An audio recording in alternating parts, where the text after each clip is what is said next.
Started. Welcome, everybody. I'm Jennifer Brennan.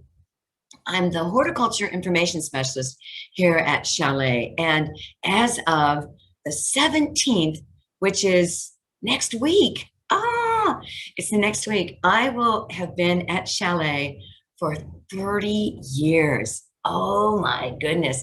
And I have to be careful. My white is showing right here. I need to go get my hair color. So I think I'm going to have it done before my anniversary. So I won't look, I won't look my age, but I have been so fortunate and so lucky to work for this great company, and they have made me feel really like a valuable asset to them. So a great synchronicity. So I'm going to go ahead. We have 18 people. I'm going to start the PowerPoint. Oh, that's not what I'm doing. I'm doing this. Just when I think I know everything I need to know about Zoom, I catch myself before I do something really stupid. Okay, so here we go. We're going to share this screen. Share. There it is. Okay, and start from the beginning. There we go. She says. There it goes. Okay, and we'll get past a minute. Okay, these are the topics. These are the topics that I'm going to cover today, and I won't read them all, but they're on, and it's going to follow along with the two-page outline that you got as a link. It's two separate links. One is the invitation to get to the Zoom, and then the other one is the link to the, where you can print the handout and or open it up on your screen and do a double screen. That's kind of fun. So the nursery is now open, and we're just going to go ahead and get started on this. All right, here's some views of the nursery. When you look out the door from the garden center out, look, you can see the main aisle to the courtyard and all the beautiful signature containers. These are our spring containers. And look what they've done with the colored dogwood stems. They've actually painted them. So you can see the yellow stems and the pink stems, but it just looks so beautifully springy. And then we have a tent set up to protect a lot of our annuals that are out, and we do have a couple of hellebores in there as well. But you know how Chicago weather can be so variable, and because the average date of the last frost is not till the 15th of May. So, and even though we had this beautiful week, in the 70s, and have you noticed how everything is just popping open? We have classic. This is the period of bud break. It's when all the buds are starting to open. We call that bud break. And that's critical to know, because this is when you really want to, protect plants from diseases. I'll get to that later, but this tent is really fun. And you go inside the tent and we have all these racks, and everything is displayed by color. So we have whites, yellows, pinks, blues, purples, and reds. So it's really fun. And the tent is heated. So if we get a cold evening, we have the propane tanks running. This is down the main aisle going out to the parking lot. So if you step out of the former nursery office, it's now called the plant information office. You step out and look down that aisle, you can see all of the signature container pots on one side. And then we're setting up the benches for the perennials, the sun perennials and the shade perennials. And you can see just off to the right, all the beautiful rhododendrons and azaleas that we have, and then some beautiful crab apples that are in bloom right now, or coming into bloom. Here are all the gorgeous rhododendrons and azaleas, right at your view. And then look at how the crab apples are popping open with color. I love this display. This is Pieris. And then also Forsythia. Forsythia, and the meaning of when Forsythia is in bloom, it's time to fertilize your lawn. And look at that gorgeous magnolia off to the left. You can tell everything's really starting to look great out there. And then close up, looking back at the plant information office. and a more close-up of the signature containers. Don't you just love? At first I thought the painted stems were a little too much, but look how great they color echo all those beautiful annuals that are in those pots. And these cool season annuals will stay blooming until June. And so enjoy, enjoy, enjoy. And then these are more of the signature containers right in front of the plant information office. And we're setting up the fountains too. So the fountains are all going to be running also. And that always is so nice to hear the sound of water running. Okay, so now moving on to planting the cool season plants now. Hellebores, we have beautiful hellebores, and you might have your hellebores in your own garden in bloom right now. Mine are just popping up. I had just planted about 3 new ones last year in my garden. So they're a little slow to start blooming, but I noticed yesterday when I got home from work, the flowers were opening up. Pansies, I have them underlined because I just think pansies are the star, the absolute star of our cool season annuals. Primroses, I love this double primrose that's right in the center of the screen. Iberis, they also call that candy tuft. And then cyclamen. Cyclamen are just wonderful cool season annuals. Okay, now this is one of the spring chores you should plan to start doing now. As our perennials are waking up in our garden, this is a good time to look at them to see what condition they're in. And if they're older than 3 to 5 years, it might be time to divide them. And the reason it's important to divide, or the reason you would think that they need to be divided, is if you have a clump of a perennial that is flowering less than it has done in the last couple of years. Maybe it's sprawling out, it's much wider in area than you want it. Or if it has a dead center, we call that the donut hole look, where you look down at the plant as the new shoots are coming up and you can see that the center is completely dead, nothing is growing in the center. That is the definite sign that it's time to dig up that clump and divide it. Now, you're going to separate the crowns in the plant and then replant them. By doing that, it clears out dead material and it triggers new growth, spurring increased flowering and also more leaf production. And as I repeated, most plants should and or can be divided every 3 to 5 years. Now, there's some classics that hate being divided or transplanted. Things like peonies. You never need to do a peony unless it's in an area where it's not getting as much sunlight.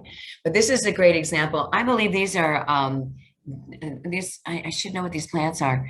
I just grabbed that photo that I had showing how you pull the root system apart instead of cutting it. Because if you pull it apart, you untangle the roots. You don't cut as many roots that way. Okay, now there's 2 main growth forms for perennials and grasses. And they're the clumping forms where they grow out from the center.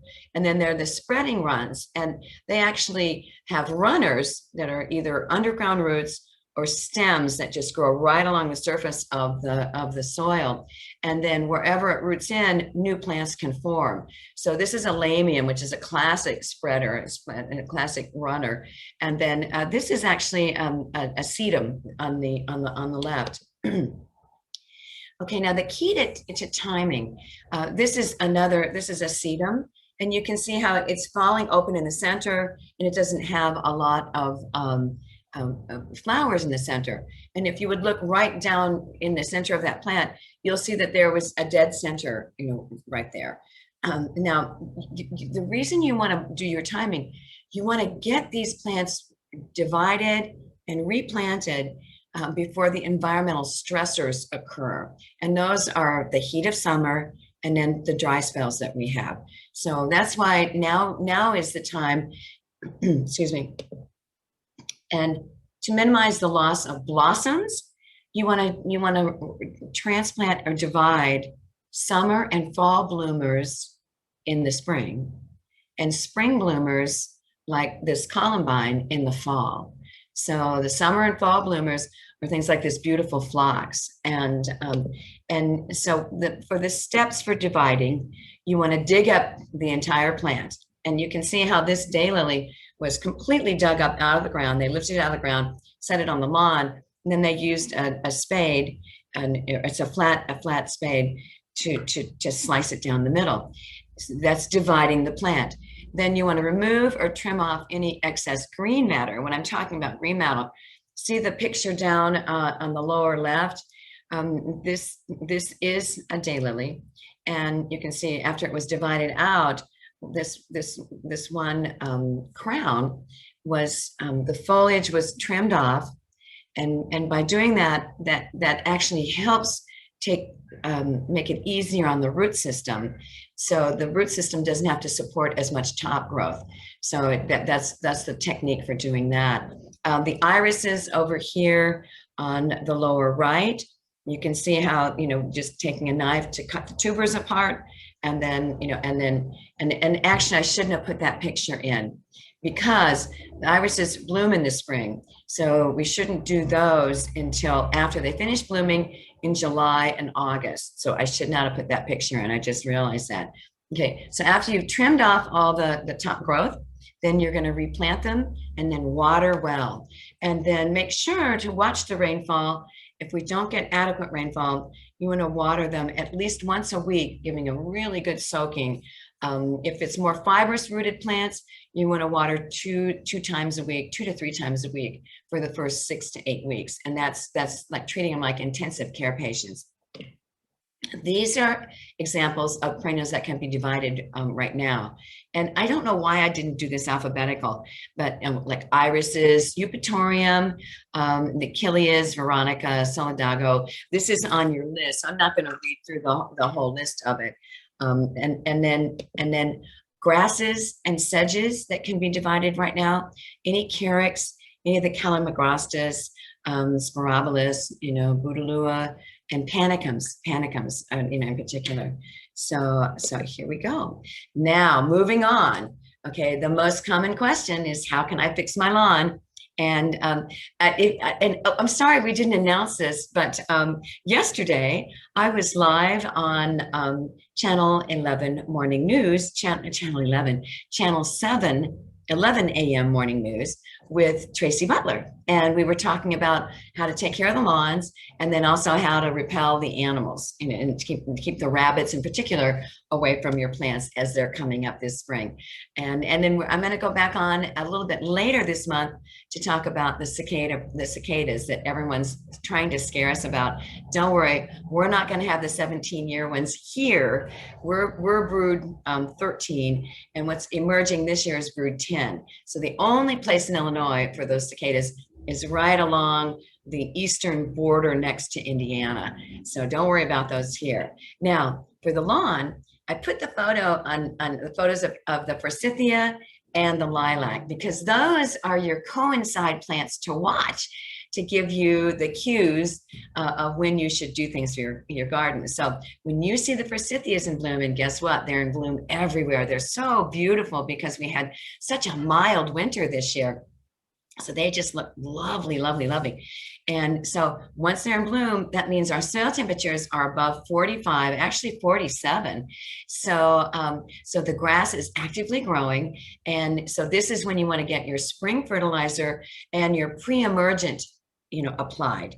And my favorite is the Scott's Step 1 for seeding, or the Scott's Triple Action for seeding. They're the same product, just in 2 different packages. And April 15 is that target date, to get it down. And then you want to wait 2 weeks, see how the grass plants wake up and start growing, because all those dormant grass plants, and they wake up and turn green. So the lawn is awake when it's green. And then all those grass plants have the capacity of growing 3 inches in each direction. So if you have holes that are 6 inches, the healthy grass plants on either side will grow 3 inches in each direction, and usually in 2 weeks fill it up. So you can hold off on putting any seed down until then. Now, it's really important, if you are planning to do grass seed, to make sure that you're using a product, the pre-emergent product, that is designed for seeding. So that's why we carry the Scott's Triple Action for seeding, or the Scott's Step 1 for seeding. So then, you wait those 2 weeks, and then see where the bare spots are, and then overseed the bare spots and keep it well watered, which means watering lightly if it's not raining that day, every day for the next 28 days.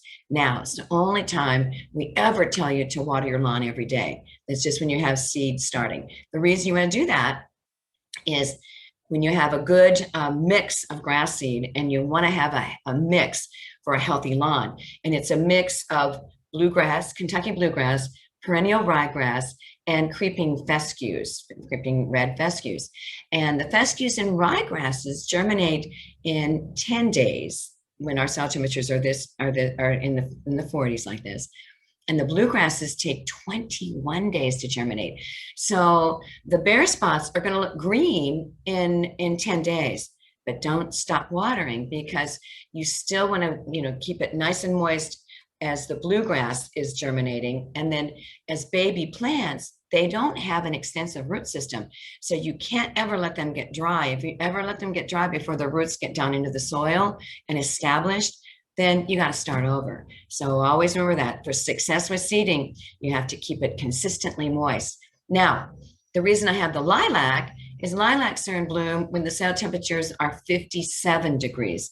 And that's the temperature when crabgrass seed germinates. So what that means is you want to have your pre-emergent down before the lilacs go into bloom. So if you're driving around and you see lilacs going to bloom and you haven't put your pre-emergent down, then you better get all the way to Chalet and get your product and run home and apply it, just because you don't want to have crabgrass. Okay. Now, again, this just sums that up. And I talked about the coincide timing, about the forsythia being in bloom and finishing it before the lilac. Here's these products up close so you can see what they look like. The step one for seeding is the larger bag with that light blue color. And that is a bag that will cover 5,000 square feet of lawn. They redid their packaging, and this bag only covers 4,000 square feet. And but they are exactly the same. They have the same fertilizer ratio: 21% nitrogen, 24% phosphorus, which is good for seed starting. And then I believe it's 6 or 8 in potassium. And the cool thing about both of these products is that the pre-emergent is mesotrione. And mesotrione was invented about 20 years ago in a liquid form, and 5 years ago as the granular. And it will actually kill creeping bentgrass in the lawn. It will prevent nimblewill. It kills nutsedge, and it prevents the nutlets that are in the soil from growing. So essentially killing nutsedge. And then it prevents seeds from germinating of most weeds, but it does not affect grass seed. Don't you love that? I just absolutely love this. Okay, and it is, again, excellent nutrient levels. So what mesotrione does is it burns the chlorophyll out of the plants that are susceptible to it. And so the creeping bentgrass, after you've applied it, oh, here, I've got a photo. It turns it white. Look at this. This is my own lawn from last year on April 14th. And my driveway is right there at the bottom of the picture on the left.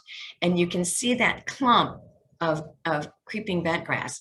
And this, I had applied the product a week earlier, and look how it turned white. Now, this is a benefit. See the photo over on the right? See those dandelions and the clover in my lawn?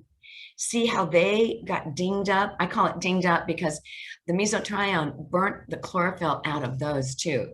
Now, it doesn't kill it, and it doesn't say it kills it on the label, but boy, it bangs it up enough that when you come back a week after, I came back a week after this and sprayed it with the chickweed clover and oxalis killer, and that's the herbicide that you can use on the lawn, and it just kills weeds, and it doesn't hurt the grass at all. So I love this. I love this. I put it on my lawn on Sunday. And I'm already seeing, I took pictures this morning and I didn't get a chance to download them from my, on my PowerPoint of the little bit of creeping bent grass that was left in my lawn, and it already turned white.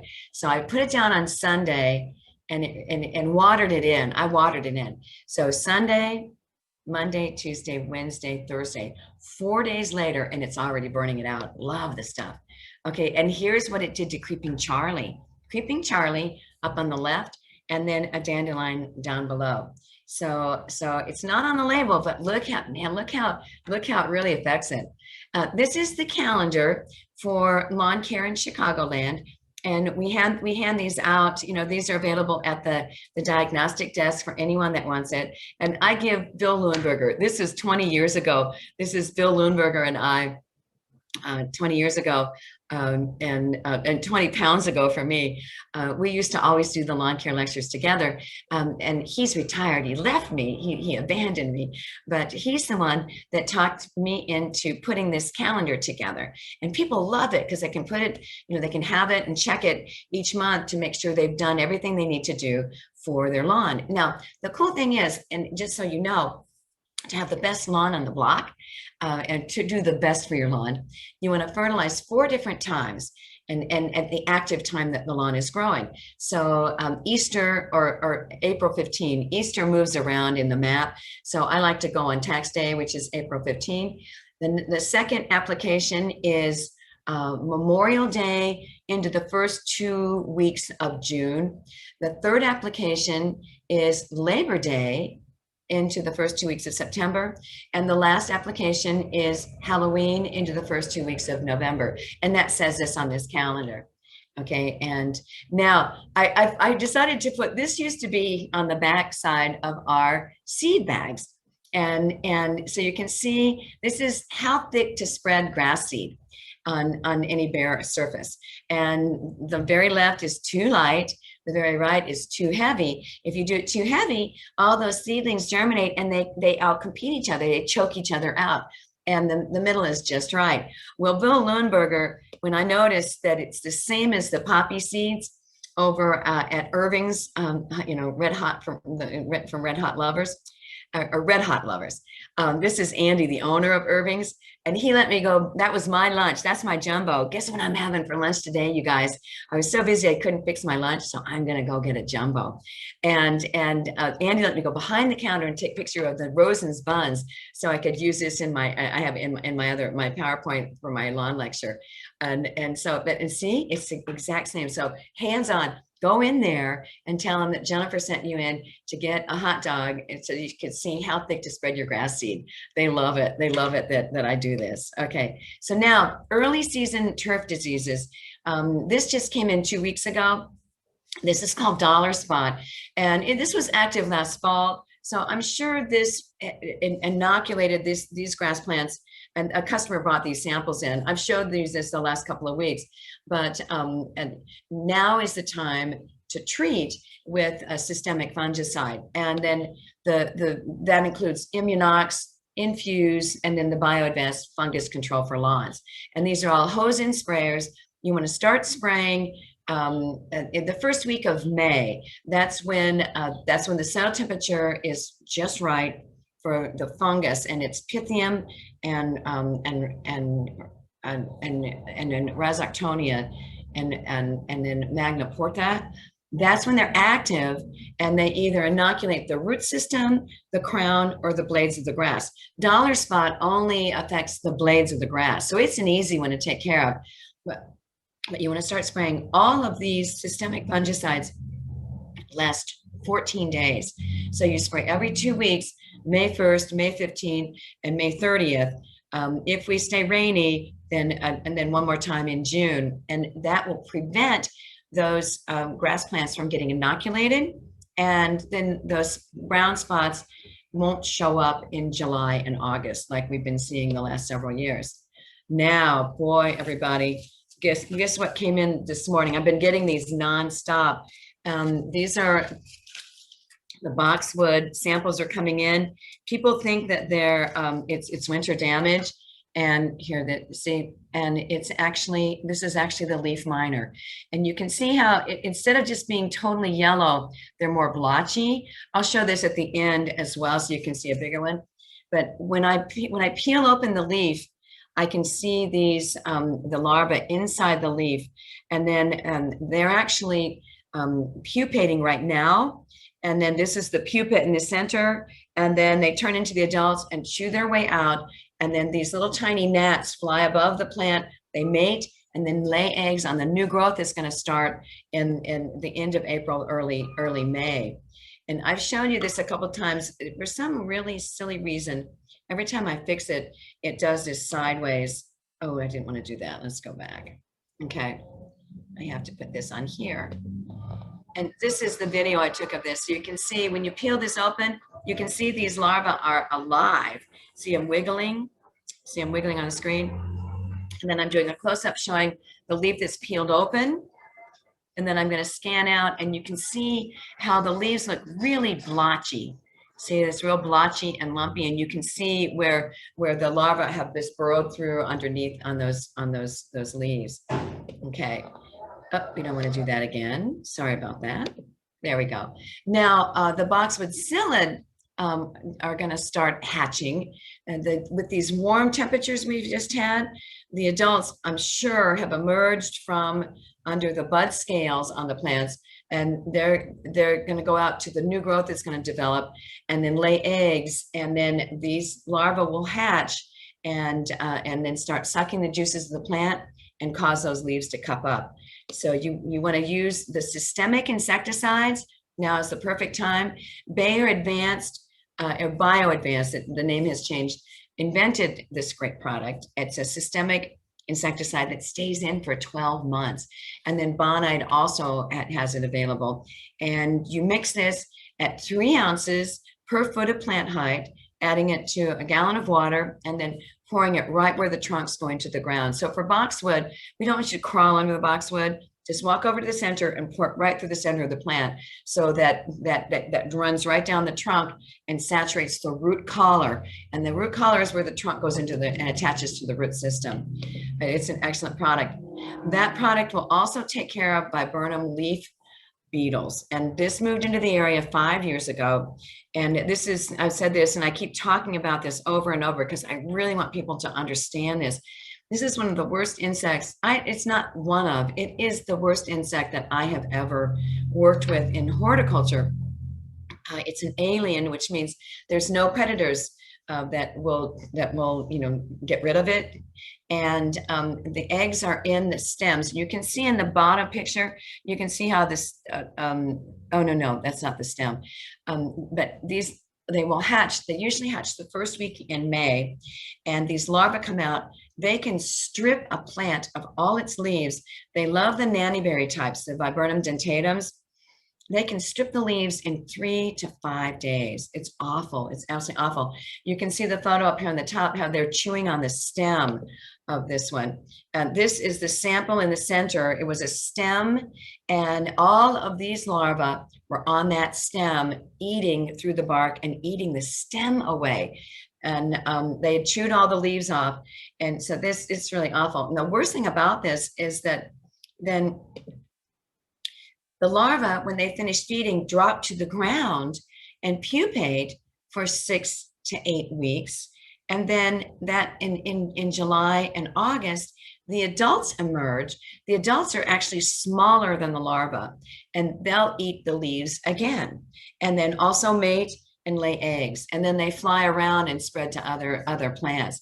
So by using the systemic insecticide, again, 3 ounces per foot of plant height for the shrub in a gallon of water, and pour it right where the trunk goes in the ground, it will be taken up and be in those leaves by the time the larvae hatch. So do that this week. Do that this week if you have viburnums that aren't protected. Okay, now moving on to more fun stuff. Summer flowering bulbs. It's time to pot them up. And now to give them a head start And then you set them out in the garden after they've rooted in the pots and have the shoots coming up, and you've got the dahlias, you have all of the elephant ear plants, calocasias and alocasias, and then these are the iris. These are the irises, the Siberian iris, the begonias, caladiums, the lilies, all of the lilies. We've got the Asiatic and the Oriental, and then cannas. So get a head start and then get them out in the garden sooner, so they'll be in bloom sooner in your garden. All right, bad news, bad news. Now is the time to get rid of this awful weed. And they renamed this. It used to be called Ranunculus ficaria. And someone just brought this in yesterday. And this is a great sample, if you can call a sample great. But see the flowers? When 50% of the covering of these weeds, at the top of these weeds, is showing flowers, that's the best time to spray with a weed killer, an herbaceous weed killer for the lawn. And you spray it on these, and you'll get 95% kill when it's at 50% flowering stage. If you had sprayed it earlier, it would have only gotten rid of 60% of it, before the flowers started. So now is the time to get those sprayed. Okay, it's called lesser celandine, and they also call it fig buttercup because the tubers below ground look, they're the shapes of figs, and it's different than the marsh marigold. And it's completely different. That's one of our natives, spring flowering natives, which does not have tubers. And what's horrible about this, look at this total covering out in this woodland area. They just take over, and you can see the number of tubers in here. And the reason, and I'm going to go back a little bit, it has these wonderful survival mechanisms. And the number one thing is that it's considered an acute ephemeral, which means that as soon as the flowers are finished blooming, it goes completely dormant. All the foliage dies back to the ground.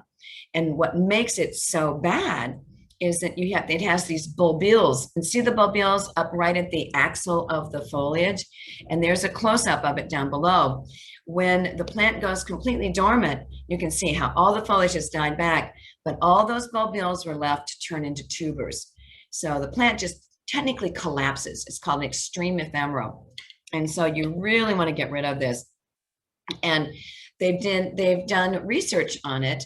And if you use any of the lawn herbicides that have 2,4-D, MCPA, MCPP, dicamba, or triclopyr, if a product has any two of those, it will be really effective in getting rid of this weed and not killing the lawn.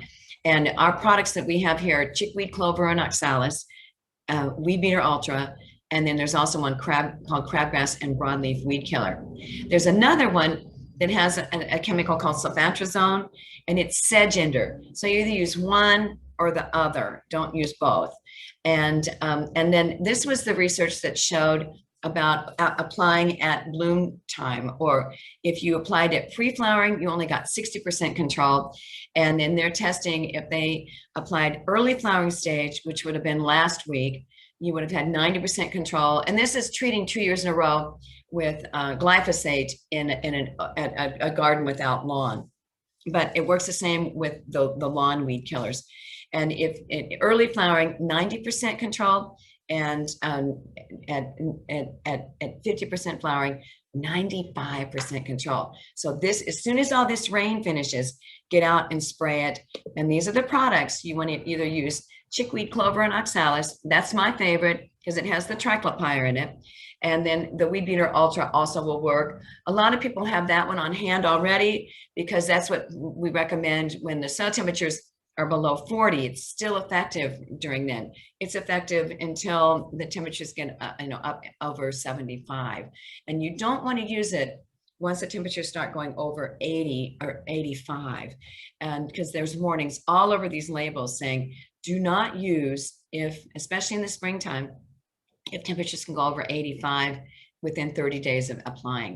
So well, the reason for that is that these chemicals are they're the amine types of chemicals. They're very volatile, and at higher temperatures they volatilize, and those fumes float into the actively growing landscape plants, and they're plant hormones, and they can cause all of those leaves and the shoots to twist up, and you get damage. So that's why you have to be very careful about that.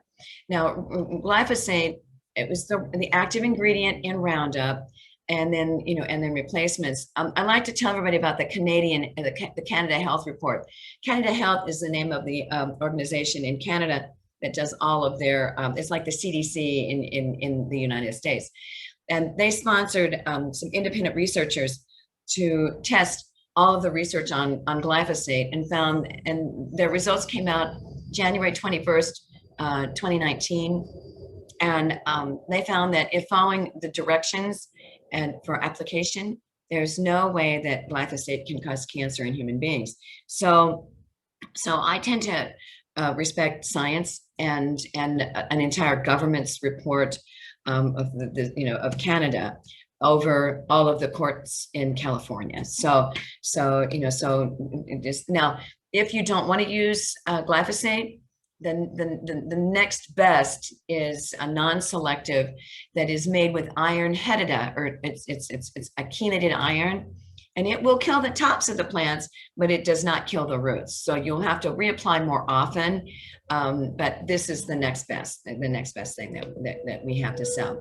Now, this is a new product that I'm anxious to try myself, that works for 6 months. And this, I'm going to target using this one and closer to Memorial Day, after I've used the Scott Step 1 for seeding. And this fertilizes for 3 months. It prevents new broadleaf weeds for up to 6 months. And it prevents crabgrass, new crabgrass, with a pre-emergent that works for 6 months. So you don't get what the turf guys call breakthrough. Sometimes there can be breakthrough if we have a lot of rain and people put the pre-emergent down early. And if it's a lot of rain and we get high temperatures, it breaks down, and then it's not there in the soil when the crabgrass seed germinates. That's called breakthrough.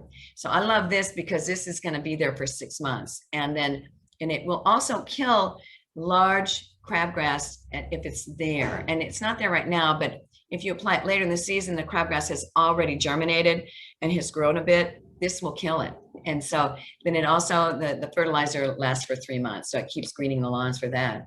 Okay, now moving on to spree cleanup. The reason you want to get rid of all that dead material and any dead material that's on like branches or twigs that is on the lawn, just rake it gently. Don't dethatch.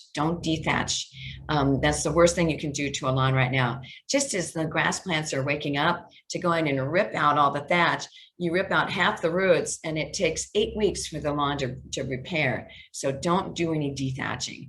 Ideally, you want to core aerate if you have a thatch problem, but you do that in the fall rather than spring. When you do it in the spring, and there's so many companies out there that do spring core aeration, the only time you want to do spring core aeration is if you have heavily compacted areas, like on footpaths. Golf courses do it on the trails where the golf carts are always going. And so, but it's much better to do it in the fall because there's so many weed seeds that can get started and get into those 1/2-inch openings. So I love this photo. I've shown this the last couple of weeks. I just love the snowdrops. My snowdrops are finished already. It got so warm that they just finished. Now is the time when you want to plan to protect all of your plants that are susceptible to fungal problems. Those are apple scab on crabapple, apples, and cotoneasters, and black spot on roses, rust on roses, botrytis bud blight on roses and peonies, Volucella stem blight on pachysandra and boxwood, powdery mildew on lilacs, monarda, roses, and a lot more. And then the patch diseases are what's on the turf. So again, they're the products, that are to the rescue. You want to do, the key is prevention. So you want to apply it while the plants are the plants are healthy. just as they're opening up, the leaves are opening up like right now. And then these systemic products will stay in. Immunox and Infuse are the two top ones. And so they're fantastic. These are the concentrates. We also have ready-to-use sprayers. We're having trouble getting the ready-to-use spray bottles from Immunox because of the competition of spray bottles to clean for COVID. So the concentrate is great. And we always have those hose and sprayers that you just pour the product in to the tank of the hose and sprayer, set the dial. It's called the dial and spray. Set the dial, hook it to the hose, and it can spray. It has an adjustment for the sprays. You can spray it like a watering can, like a fan, or like it's a stream that goes up to 25 feet to the top of a tree. Okay, I love the drenches. Any of the systemic drenches make it so easy. My all-time favorite is the Bio Advanced All-in-One Rose and Flower Care, and there's recommendations for the shrubs. I absolutely love this. I think this is the best product that I have ever worked with in my whole career. It has the wonderful fertilizer, a 9-14-9 for anything that's flowering, that high phosphorus supports the flowering. It has the systemic fungicide and the systemic insecticide. And for roses, it's so easy. It's 2 ounces, and that's a handy measuring cap at the top, 2 ounces in a quart, and you pour it right where the stem goes in the ground, and that protects that rose for 6 weeks. Do it now. Do it now. You can push the rose if you have it protected. If you're not using a fungicide on it, don't fertilize them yet until they get to be 3-inch shoots. If you don't want to use the fertilizer in the Bio Advanced product, you want to use your own fertilizer, like the Dr. Earth Rose and Flower, then use the Rose RX Systemic Drench. That's getting a new name. The next shipment that's come in is going to be called Rose Shield, but that has the same insecticide and the same fungicide as the Bio Advanced. So excellent, and it's a drench. You're not spraying everything, and it stays in the plant for 6 weeks. It takes 5 days for it to go up to the tips of the plants, so you can do it now and really protect those plants. If you want to use earth-friendly natural fungicides on things that are edible, then use the copper-based and sulfur-based fungicides.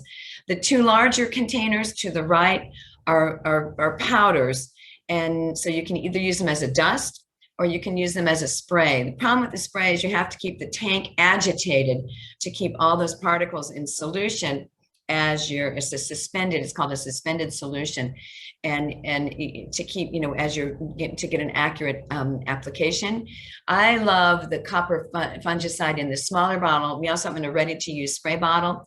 It's copper octanoate. That's what the active ingredient label shows, and also called copper soap. And it coats beautifully and really takes care of fungal problems as well as bacteria. So it's a great earth-friendly natural. Whenever you're looking at the Bonide products, note the tan upper corner. And if it's a tan color like that, it's an earth-friendly natural, okay? And then these are the diseases: apple scab on crab apples. And you can see that, that they get those kind of greenish brown blotches on the leaves. You also get greenish brown blotches on the fruit, and then the leaves turn yellow and then drop off. So spraying now will prevent that. These are different anthracnose diseases that we see. This and on a tomato, on an oak, on a lilac, and on hostas. So spray, and that prevents that. If you spray now, it prevents it. And then this is black spot on roses. And the Immunox is just considered the absolute best to prevent black spot on roses. And black spot actually splashes up from the soil onto the plants. And so another neat earth-friendly trick that the Rosarians taught me and Tony Fulmer is to sprinkle sulfur on the soil underneath the roses. So when the black spot fungi gets active and the mycelia is growing in the soil, it kills it. The sulfur will kill it, and it keeps it from being splashed up on the lower leaves of the roses. Okay. And here we are. And oh my gosh, I'm getting really good at this. We're at 15 minutes to the end. So I couldn't resist this fresh spring picture. Isn't this great? And what I'll do is I'm going to switch to the questions and answers. And let me just stop sharing the screen. Here we go. She says, where is that? Here it is, up here. All right. Hey, I'm back. And oh, let me show you close-ups of my samples. That's half the fun here, isn't it? Okay, this is such a great sample of this. Here we go. Oh, look at the light on this. Oh my gosh, is that good lighting? Okay, this is the flower, and it actually has 9 petals on it, as opposed to 5 or 6 on the marsh marigold. And then look at where is it? Here it is. Oh, there's the tuber right here. See, that's it right there. And it's the shape of a fig. And so that's what they call it. They call it the fig ranunculus. And so here we go. And then this is here we go. This is the boxwood sample that I was talking about. And see the lumpy underneath surfaces of that? That shows that the larvae are inside there. And then you look at this side and it looks real blotchy. See the blotchiness? There's one leaf on there that's totally, tan colored, but all the others are so blotchy. And if I would peel this open under the microscope, you would see the larva inside it. So that's later for the day. Okay. And I don't have to push this. I have to do this. Here's the questions and answers. I'm going to open this one up. Here we go. And all right. Karen Lusting. Hi, Karen. Can you put the lawn treatment schedule on your website? You know what? I had talked about that last week, and I thought it got done, and I didn't get it done. So I'll have it up today. I'll send that over to our staff and get that up, today. Karen, what I'll do. I'm sure you're in our system. I'm going to make a note and I'll email it to you. Okay.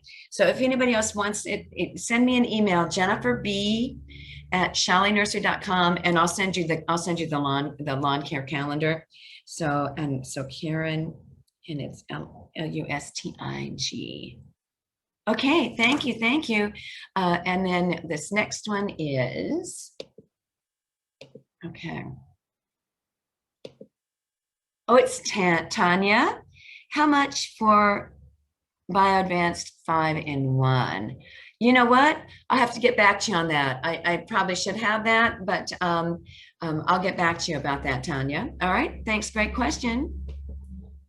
Okay. Oh, wrong one. Here we go. The next one. Oh, it's Tanya again. All right, Tanya. Oh, I did that one already. You did that twice. Okay. And all right, now there's Mike. Can we treat the peonies now with the drench in the blue container? Yes. You get gold stars for asking that. Yes, it is the best thing to use, and you'll use the same amount that you would use for a rose. And so it's 2 ounces in a quart of water, and then pour it right where all the stems are coming up out of the soil. It is phenomenal for that. And April 15, or if you're going to do it today, this is April the 8th. And so then April the 8th, or then April 15, June 1st, and then July 15. And that takes care of it. And it'll prevent any of the Rhizoctonia stem rots, the Botrytis bud blight. It's phenomenal. It's absolutely phenomenal. So, okay, good. Okay, now let's, here we go. Great question. I'm giving you gold stars, and yeah, phenomenal. Okay, and here's another one. Here's Tanya again. Hi, Tanya. Does the BioAdvanced rosenflower hurt our environment and insect like bees? No, it does not. It does not. Okay, thanks for asking that. Okay, where can I find the printouts from your classes? Oh, Sue, you can get hard copies of it in a document holder in the at the information at the microscope desk. We call it the plant clinic inside the store. And then they were emailed to you when you got your invitation for today's Zoom. Okay, and then this is Rhonda. Okay, let me get rid of this one. Okay, Rhonda, I have two dwarf beauty bushes. They looked gray and spent as if they need to be pruned, but now some of the gray, dead-looking branches and the leaves are turning green. Yes, yes, yes. Look, don't prune them yet because all that new growth is coming, probably kind of lower on the stems. I'm gonna wait 2 more weeks before I do any pruning of the top branches off of mine. And I think you and I bought this. I bought those beautiful miniatures or those dwarf ones last year. I forgot the name. Shame on me. Okay, should I prune them now, even if some of the stems are now full of green leaves? I'm afraid of pruning out the developing flowers. Yeah, don't prune them yet. Don't prune them yet. We had such a mild winter, and then we did get cold temperatures. Everything was covered with 4 feet of snow. So they were really protected. It was almost like we were living in Minneapolis because we had such wonderful snow cover. But hold off. I would wait 2 more weeks, and then you're just gonna prune the brown tips that aren't showing any active growth. Great question. And I was looking at mine even yesterday, thinking, ooh, they've come back. Okay, and technically, those are considered dieback shrubs in our area where they die back to the ground and come back from dormant rootstock. So anytime we have a mild enough winter where you get growth coming from the stems, it's a bonus. It's just a total bonus. Okay, and this is, okay, Anna Westeen. When to fertilize fruit trees, pears, and plums? Now. I love the Dr. Earth fruit tree fertilizer. Come and get that because it lasts for 60 days. It's excellent. Excellent. Okay, and then Rhonda again. Also, can you repeat your email address for the monthly garden care schedule, please? And it's the monthly schedule that I'm going to send is the lawn care schedule, the monthly lawn care schedule for Chicagoland. And my email address is Jennifer B, Jennifer B. It's our initial of our last name, and then at chaletnursery.com. All right, very good. And here we go. And then Mike again, when do you put the Scott's triple action and preen in regard to rain and being wet? Okay, as soon as it stops raining, put the triple action down. And then ideally, it would have been nice to have it down on the lawn before the rain, because with those two products, you want the rain to put the product down into the surface of the soil. So after it's rained, the plants are going to be actively, growing. So that's going to really help it. But as soon as it stops raining, the reason you want it to stop raining because you don't want rain to come down on top of your spreader and gum up all the product. You don't want it to get wet in the spreader. So I don't like to apply when it's raining, but this is a product that needs water to take it into the soil. Unlike the weed and feed that you'll be doing next month, if you still have weeds, if you have more than 30% of weeds in your lawn, you would do a weed and feed granular, and you want that to stay on the surface of the weeds for 24 hours without rain or without watering it. Okay, so these two things are completely different. Does that make sense? Yeah, so the pre-emergent needs to be in the soil, and so sorry you didn't get it down beforehand. But it'll rain again, don't worry. Okay, here we go. Let's get rid of this one. And then Rhonda again. You guys have great questions. Okay, yes, they're so pretty. It is the Pugster Blue. Yeah, those are the same ones I got. Thank you so much. Okay, this is excellent. Now, I'm going to leave this open. I'm going to open the chat and see who that is. Okay, this is Sue again. What can you use for violets that have gotten into the lawn? Okay, the violets, the best one, and it's on the label for the chickweed, clover, and oxalis and liquid spray. And you can use the ready to spray sprayer. If you have a lot, and I think it's really worth it to get the concentrate and put it in a tank sprayer. And you really get better control by using the product that has the triclopyr as the active ingredient in it for violets. Great question, Sue. And then another question. Our patch of bee balm is growing wide and is spotty in the middle. Okay, what does that mean? Okay, I'm new to bee balm. What is the best process for moving and managing it? Okay, well, with bee balm, it's one of those that can spread and take over the whole garden. So I like to keep it, I like to dig it up and divide it, frequently to keep it under control. And so you see where the new shoots are coming up, dig down, dig the whole clump out, cut it in half or quarters, and then cut the usually it ends up being kind of a point on the quarter. You cut that point that's bare off, dispose of that, because that's the dead center. That was the dead center of the circle. And then plant the new clump right in the area where you dug that. So a quarter of the roots goes back where you dug it initially. And then you have three more plants to share with neighbors or put someplace else in your garden. So really good. Oh, and while I was talking, I had another question come up. So this is from Pam. What drench were you referring to for peonies? I don't see drench on the product, the e-product list. Okay, the drench is the all-in-one rose and flower care. Okay, and it's we call it a drench because you mix it in a gallon of water and pour it right into the soil. You drench the soil. So that's the rose and flower bio advanced rose and flower all in one. And I think that's on the e-products list. I should have that up on my screen. All right, and let me see the time. Wow, we're getting this down to a science, aren't we? So I've kept up with all the questions. We got through the presentation and we did it in the hour. Oh my gosh. This is really amazing, isn't it? So, and I'm seeing no more chats, no more questions. So this is almost like the auction. Oh, here's a thank you from Sue. Thank you so much. And oh, here we go. Okay. Oh, here we go. Oh, Susan, I keep calling you Mike. Oh, I did that last week too. Okay, Marion, thank you, Jennifer, for all the wonderful spring care information you have shared today. Your presentations are always the best, always enjoyable. Thank you so much. And then it's Susan again.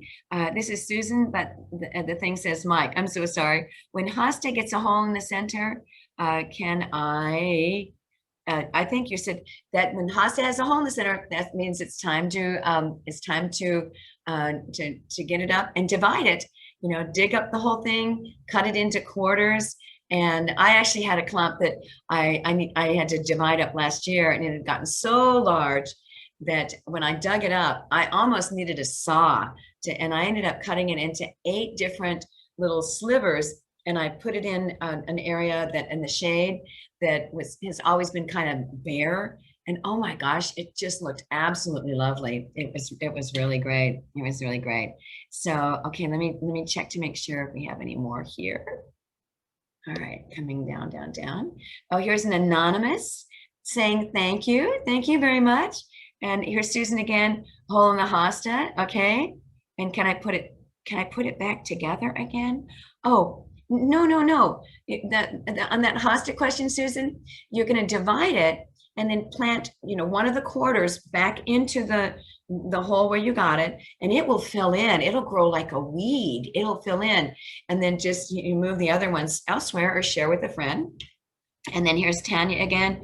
I asked early on how to kill buckthorn. Oh, I guess I didn't see it. Okay, to kill buckthorn, you want to use either